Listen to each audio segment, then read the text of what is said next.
Hello friends, જય શ્રી કૃષ્ણ. તો આજે આપણે બનાવીશું ફરાળી ગોટા. તો આ ગોટા તમે જયા પાર્વતી, અલ્લુણા ગમે તે વ્રત હોય ને તેમાં ખાઈ શકો છો. અગિયારસમાં અથવા તો શ્રાવણ માસમાં તમે ગમે તે આ ફરાળી વડા બનાવીને ખાઈ શકો છો અને એકદમ જલ્દી જ બની જાય છે. તો વડા બનાવવા માટે પહેલાં આપણે 1/3 કપ જેટલા શેકેલા શીંગના દાણા લેવાના છે. તો મિક્સરને આપણે ચાલુ બંધ કરી અને શીંગના દાણાને ક્રશ કરી લેવાના છે. તો આ રીતે આપણે શીંગદાણાને ક્રશ કરવાનું છે અને તે જ જારમાં આપણે 1 કપ સાબુદાણા લીધા છે. તો સાબુદાણાને પણ મિક્સર ચાલુ બંધ કરી અને ક્રશ કરી લેવાનું છે. તો તમારે આ રીતના સાબુદાણા ક્રશ કરી લેવાના છે. તો તેને આપણે આ રીતે શીંગની ભેગા ઉમેરી દેવાના છે અને તે જ જારમાં આપણે 2 નંગ બટેકા લેવાના છે અને તેના આપણે આ રીતે નાના નાના ટુકડા કરી લેવાના છે અને બટેટાને પણ આપણે પાણી નાખ્યા વગર જ ક્રશ કરી લેવાના છે.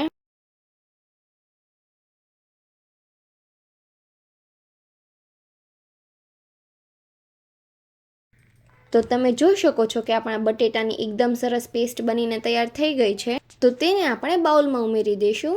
તો મિક્સરની જારમાં આપણે 2 થી 3 ચમચી પાણી નાખી અને તે પણ ઉમેરી દેવાનું છે અને આપણે 1 મોટી ચમચી જેટલી આદુ મરચીની પેસ્ટ ઉમેરવાની છે. તો અહીંયા મરચી તીખી છે ને એટલે અમે 1 ચમચી ઉમેરી છે.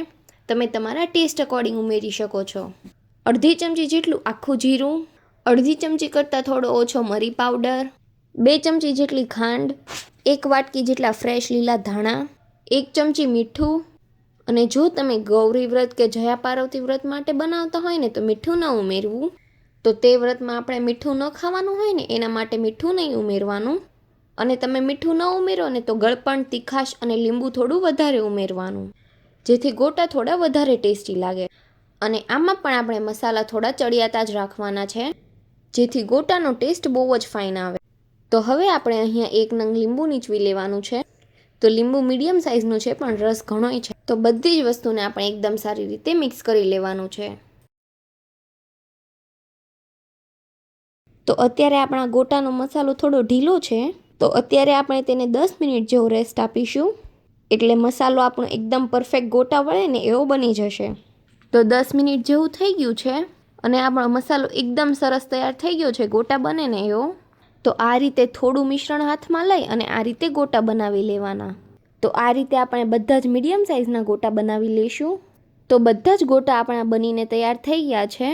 તો હવે તેને આપણે ગરમ તેલમાં તળી લઈશું. તો આપણે થોડો ગોટાનો મસાલો નાખ્યો ને તો તરત જ ઉપર આવી ગયો છે. તો આપણું તેલ પરફેક્ટ ગરમ થઈ ગયું છે. તો હવે તેમાં આપણે ગોટા ઉમેરીશું. તો 8 થી 9 નંગ જેટલા ગોટા આપણે ઉમેરી દેવાના છે. તો મીડિયમ ગેસની ફ્લેમ પર આપણે ગોટા લાઇટ બ્રાઉન કલરના થાય ને ત્યાં સુધી ફ્રાય કરી લેવાના છે. તો વચ્ચે વચ્ચે આ રીતે ફેરવતા રહેવાના, એટલે બધી સાઈડથી એકદમ સરસ ફ્રાય થઈ જાય.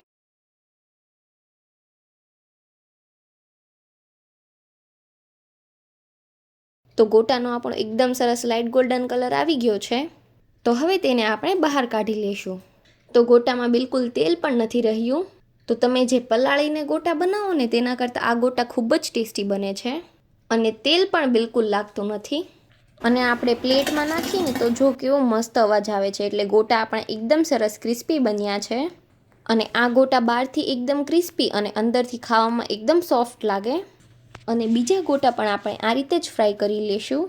તો તે ગોટા પણ આપણા ફ્રાય થઈ ગયા છે. તો તેને આપણે સર્વ ડીશમાં લઈ લઈશું. તો આ આપણા સાબુદાણાના ફરાળી ગોટા તૈયાર થઈ ગયા છે. તો તેને ગ્રીન ચટણી અને દહીં સાથે સર્વ કરી શકો છો. તો એકદમ ટૂંક સમયમાં બની જાય એવા આ ગોટા તમે બનાવીને એન્જોય કરી શકો છો. અને જો તમને અમારો આ ફરાળી ગોટાનો વિડીયો ગમ્યો હોય તો વિડીયોને લાઇક કરજો, શેર કરજો અને અમારી ચેનલને સબસ્ક્રાઈબ કરી દેજો. Thanks for watching. By guys.